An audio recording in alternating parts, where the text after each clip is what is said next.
Hang on, how old do you think I am? Oh, about 80? 80? Thomas Thier's videos are brought to you by my Patreons and viewers like you. Thank you. Thomas and Friends, The Adventure Begins was made in honour of Thomas and Friends' 70th anniversary. And now, 10 years later, here we are at the 80th anniversary. Man, where does the time go? I'll never forget watching The Adventure Begins for the first time. It was so interesting seeing a story I was very familiar with, but with it being told through a new modern lens. And because of the 80th anniversary, we've been getting a lot of behind the scenes material from this movie. So in this Things You Missed video, I'm going to focus more on the production side of things, and less on lines taken directly from the Railway series books, which, let's be real, you probably already know. So, with all that out of the way, let's begin. See what I did there? Begin. That's not funny. So the opening shot isn't CGI, it's actually a matte painting designed to look like it's CGI. This technique was used quite a bit in the movie, like all the new skies that were made, or this close-up of Henry's coal in the water tank here, or the shot of the ground when James is being rescued, are all matte paintings.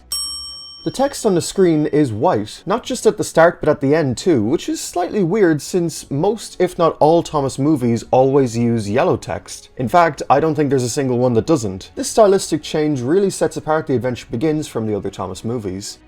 They really started using humans more in this movie, such as having this farmer wave to camera here, or having random gags with the shunters, or having them fall, or having them scream after Thomas when he misses a signal, or this workman here shaking his head at Henry as he doesn't want to leave the shed. This is the first time in the CGI series where they directly adapt a Railway series book, making this credit here about the Railway series actually true for once. Kelsthorpe Road is seen here in the intro. However, this was a new station that was built in Series 8 and wouldn't logically be around in Series 1. This kind of implies that this movie is set in a different canon from Series 1. Henry also has his new firebox shape in the movie, whereas in Series 1 he had a drooping firebox, but because of poor steaming issues, and later crashing with the flying kipper, he was rebuilt into a new shape. Out of all the continuity changes in this movie, this is the one that has probably bothered fans the most. According to the rough draft of this movie, the working title was going to be Thomas the New Engine, while the Japanese title roughly translates to Thomas's First Story, which may or may not have also been a working title. I also want you to shout out these yellow birds we see here in the intro. They appear here in the opening shot of the movie, we see them again when Thomas goes to get repainted, we see them when Thomas is shunting in the yard and he crashes, and then they appear at the very last scene of the movie, where Thomas finally gets his branch line. This is the first appearance of the new Knapford shunting yard. Previously in the series, there were only ever 2 or 3 tracks next to the Knapford station. However, in Series 18, a whole extra junction was added so that trains could cross over the tracks. And in The Adventure Begins, we got a whole new shunting yard with 8 new lines in the yard. You can see the before and the after here in this new behind the scenes photo. This is the first mention of the North Western Railway in the TV series. There was a little railway known as the North Western. Despite the movie being about Thomas, we start off with Edward. This is because Edward was the first character created in the Railway series, and all his stories come before Thomas's in the books. In fact, every story adapted in this movie follows the exact same order as the Railway series. They skip over Edward's day out and just have the story start with Edward and Gordon, like it was in the books. Then we get the sad story of Henry, which was cleverly worked in as an actual story being told to Thomas by Edward. The next story is Thomas and Gordon, and after that is Thomas's train, and then we get Thomas and the trucks, with the stories finishing with Thomas and the breakdown train. Granted, there are a few scenes out of order from the book, but these changes were mostly done to improve the movie's pacing. While Edward's Day Out wasn't adapted, the line about Edward being the smallest engine in the shed is still technically referenced here in the open narration, just changed slightly. The smallest engine working on the main line was Edward. They were all bigger than Edward and boasted about it. The animation from the movie onward also got an update. Now all the engines have these sort of glossy sheens on them, and I must say, they look really good. Not just the gloss though, the animation in general got an upgrade, such as the way the rain lands on them here, or how they look extra grimy and dirty when they crash. It is great, I love it. James is painted in a black livery, which is closer to the Railway series, whereas in Series 1 he was always depicted in a red livery. Behind the scenes photos reveal that they edited pictures of James in the black livery as reference for the animators. This one is from Toad's Adventure, and this one is from Duck in the Water. He also got red lining on the back of his tender, which wasn't even in the TV series, but it was on him in the Railway series. And when James was updated in Series 23, they then re-added this lining back to his tender. They also foreshadow James's wooden brake blocks here. And there's nothing wrong with wooden brake blocks either. And then later in the movie when James brakes, Thomas asks if he can smell anything smoky. And then we get another scene with Thomas and James, where we even see the smoke coming from James's brake blocks, comedically blowing it away. Only for the brake blocks to pay off in the big finale. The music here was created by Peter Hartshorn, the son of Robert Hartshorn. However, it uses many of the original classic themes by Mike and Jr. You can hear Gordon's theme here when he climbs the hill. And you can hear it later when he pulls Thomas. I'll mention other themes as we go on. This is the first time they had the drivers directly interact with the trains in CGI. This would happen a lot more as the CGI series continued. The line Gordon says about the coaches here, "If they were coaches, now that would be different," wasn't even in Series 1. It's a line that's taken directly from the book. You can hear Topham's theme here when he puts down the phone. And it's heard again in Thomas's train. And it's heard again later when he gives out to Thomas. And this scene here where Edward's pushing Gordon, I swear you can hear Duncan's theme.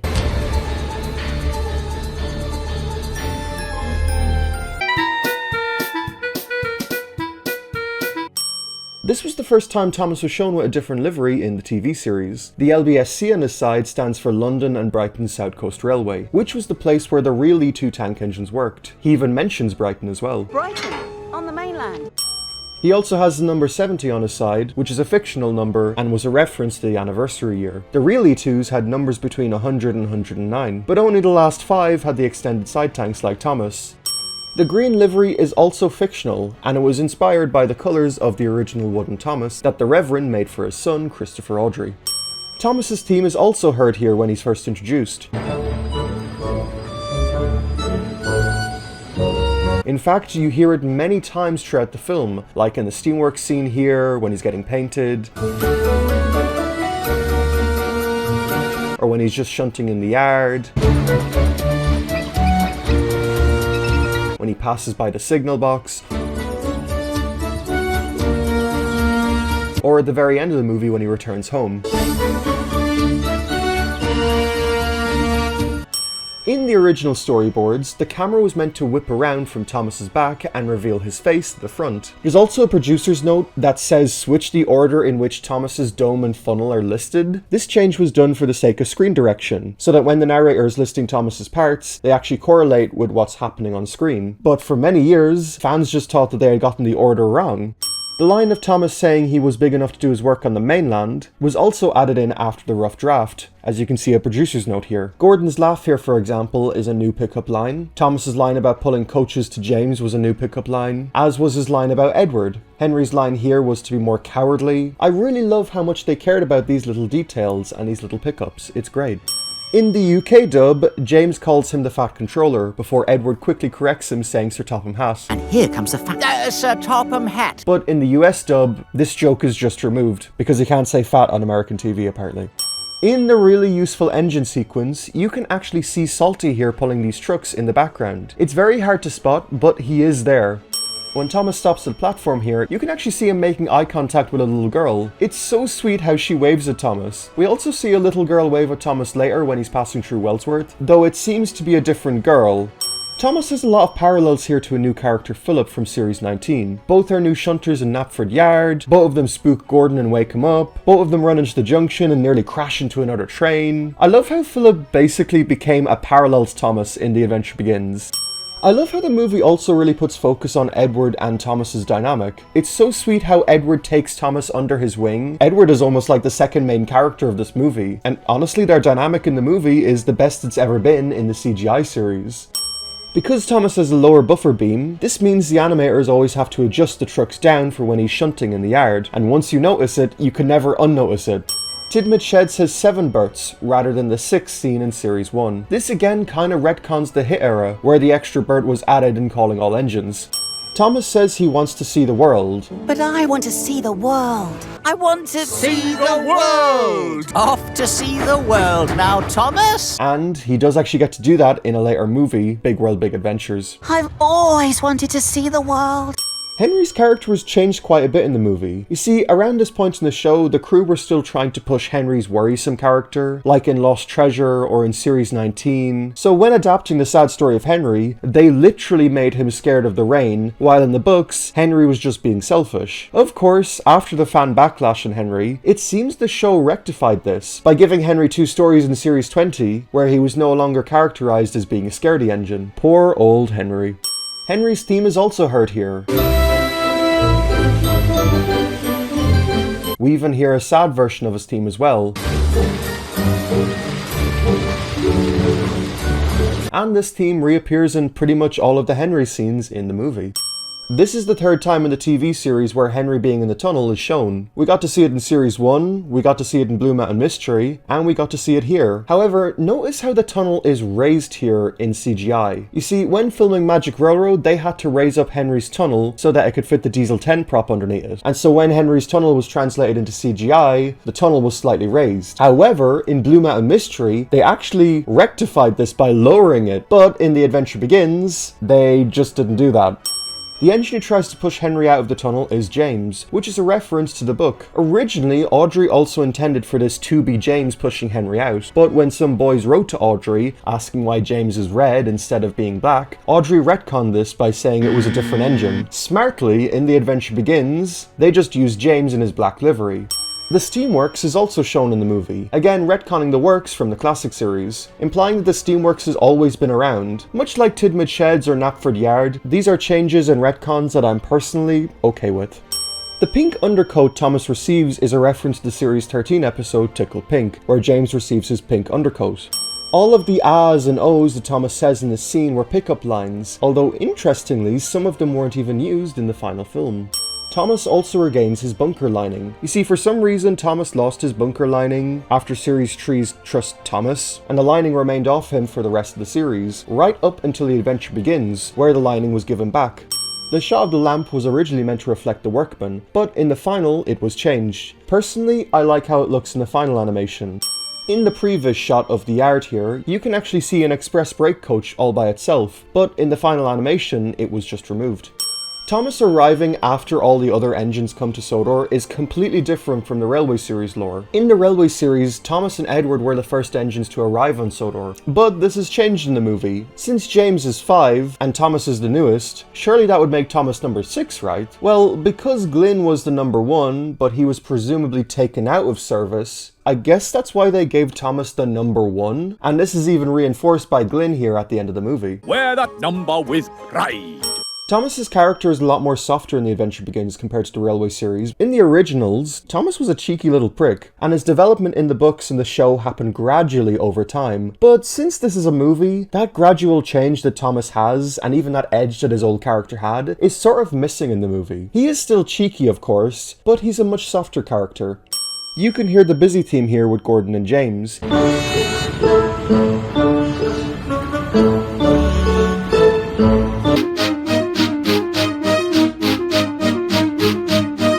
When Thomas gets Annie and Clarabelle, you can hear the turntable theme.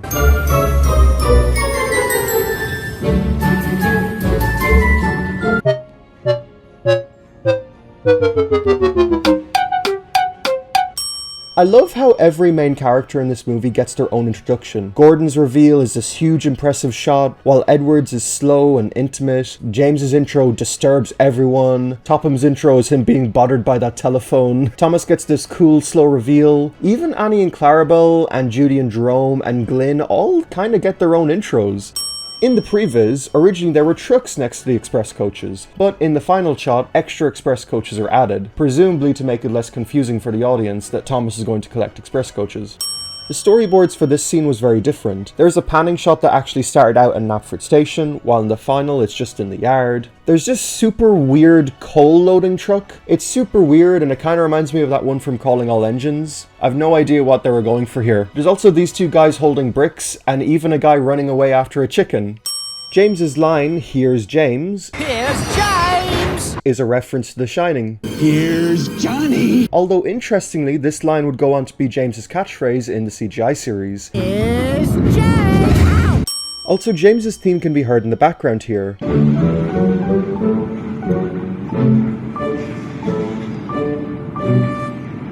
It's also heard later when he arrives in this scene, and you can hear it again when James gets rescued by Judy and Jerome.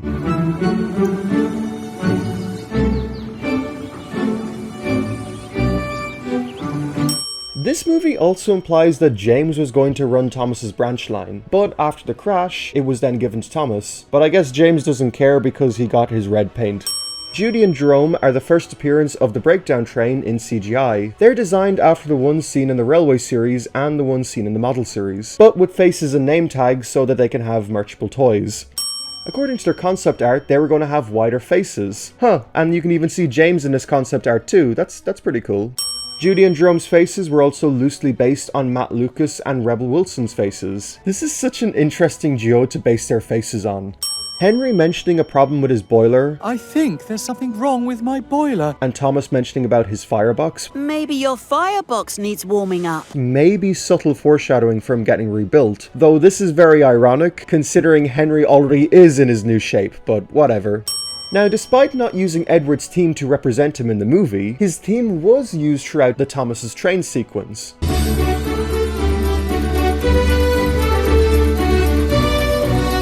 Why Edward's theme was used here, I have no idea. It's kind of an odd choice. Thomas originally pulled express coaches in the episode, but in the CGI series, he pulls red branch line coaches. The same is also true for Henry's coaches being different when he's in the tunnel. Unlike the Railway series or the TV series, in this adaptation, they actually give a reason for why Thomas leaves the station, where Thomas mistakes Edward's guard whistle for his own. In the previs of Thomas's train, all the rails are missing from the scene. Again, it looks super weird, it almost looks like Thomas is levitating on the sleepers. This shot of James passing by Thomas is also different in the previs. There's a lot less energy in the camera turn, it almost looks like a trains video, whereas in the final one the whip round looks so much better. This joke about Thomas mistaking the signalman for trying to stop him is similar to a mistake that he'll later make in Lost Treasure. In the previs, the signal that Thomas stopped at looked very different. This was of course changed in the final animation. For some reason, in this scene where Thomas collects the trucks, you can hear Percy's theme in the background.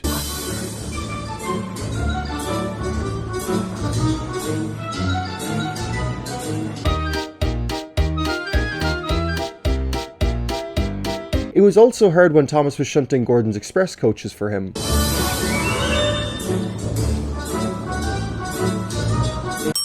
Edward warns Thomas about the trucks pushing him off the rails. They'll push you off the rails if you're not careful. Which is a setup for later where James actually gets pushed by the trucks and crashes into a field. Edward was right. Trucks can run an engine right up the rails.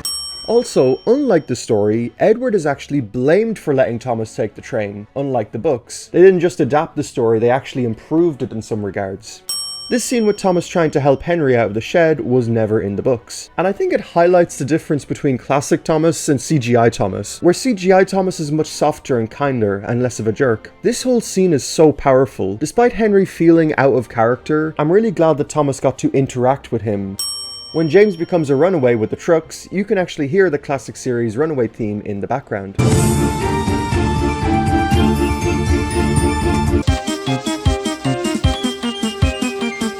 In the storyboards for the scene, there are many shots which look very different from the final. Like this one shot is much more angled down, for example, whereas in the final, there's no Dutch angle. There's also this shot where we're actually inside the guard's van and then it pulls out to reveal Thomas, unlike the final shot where the camera isn't actually inside the brake van. The music heard here when Thomas takes Judy and Jerome is the same music we heard when he first woke them up. When Topham is talking to the bigger engines, he mentions about getting another engine, just like Thomas. Perhaps you'll have to fetch your own until I can get another small engine. This is foreshadowing to Percy, where the big engines go on strike, and so Topham has to get Percy. The really useful engine song here parallels the beginning of the movie. By the end, this song is meant to show how Thomas finally earned his branch line. It's like a magic trick how Thomas transforms throughout the movie. All of these shots at the end are reminiscent of the classic series intro. Thomas passing the lake here is like the windmill shot, Thomas passing under the bridge here as he also does in the intro, and him finishing his journey at Farquhar, much like how he finishes at Farquhar in the intro. This is the first appearance of Farquhar Station in the CGI series. In these behind the scenes photos we got, you can actually see the unrendered set. It seemed that Farquhar took quite a lot of inspiration from the TV series, and it also took inspiration from Railway series pictures as well. Glyn is a coffee pot engine, and he was also foreshadowed earlier in the film. He is based on the Headwright's Type 1 coffee pot, and is preserved to this day at the Beamish Railway Museum in Durham. You can even see pictures of him here in his concept art. But the design of the coffee pots were technically different, making Glyn inaccurate. Glyn even has a number 1 shaped exactly like Thomas, which was even directly mentioned in his concept art. And then we get what is arguably one of the best endings in Thomas history, where the CGI literally blends into the Railway series. The whole movie up to this point has been about adapting the story from the Railway series. So to see the movie and the book become one was such a fantastic artistic tribute to the Railway series. And yeah, those were the things you missed in The Adventure Begins. This movie is easily one of my favorite Thomas films. I don't think people realize just how smartly written the film is. It's not just a bunch of references thrown together, there is actual structure to the movie, and everything pays off and everything is set up in such a clever way. So now that we've gone through the whole film, let's go through some of the animation errors for fun. I'm not saying these to make fun of the film, it's just fun to point out them. So, Gordon, Henry and James are all wrong roading in the intro. There's 2 workmen at the signal here, but in the next shot they're gone. The signal is red here, but then in the next shot it's green. In this shot, you can briefly see James in his red livery. When James moves forward here, his front wheels don't actually spin. In the office scene, 4 random trucks can be seen moving by themselves with gaps in between the trucks. James has black under his tender, but sometimes he also has red. It's red here, then it's black here, it's red here, then it's black here, it's red here, and then it's black here. It keeps on changing. In the close-up of Topham, the oil tankers are missing, but then in the faraway shot, they're somehow back again. One of the trucks James is shunting here is broken and is slightly higher than the others. The trucks behind Gordon here disappear between shots. Edward is weirdly unrendered in this first shed scene here. The red lining on Thomas is here in this shot, but in the next shot it's being applied. Henry's model can be seen shaking here in the yard. Man, what is it with Henry's model breaking? Also, there are some trucks here, but they're later swapped with coaches because, as I said, the Prevas swapped them around. No water comes out of the water tower here, but in the Never Overlook a Little Engine musical video, the water was actually added back for some reason. Henry's smoke clips through the shed here. The layout of the vans changes between shots here. There's no smoke coming out of James when he arrives. Oh my god, it looks so bad. The man on the ladder on Henry here changes positions between shots. Edward's driver's hand is clipping through his cab here. Edward's bogey wheels disappear for 1 frame in this shot. No steam is coming from Thomas when he whistles here. All of the arms are just missing on the signals for some reason. Thomas passes over Gordon's hill in the wrong direction here. Henry's driver's hand also clips through him here. Henry's wheels are going in reverse in this shot for some reason. Judy and Jerome lift James with his tender, when in reality, this probably would have broken the tender coupling between James and his tender. This brake van is not on the track here. This later shot has Henry in it, even though we saw him earlier. This is because this musical montage at the end was re-edited to make it work better. And yeah, those were all the goofs I could find in The Adventure Begins. I'm sure there are plenty more though, as these were just the ones I could find. So, thank you all for watching my special video. Also, special shout out to the Creepers Good, who allowed me to use The Adventure Begins draft animation that he recorded. And a special happy 80th birthday to Thomas and Friends. And I will see you all in the next one. Slán Abhaile.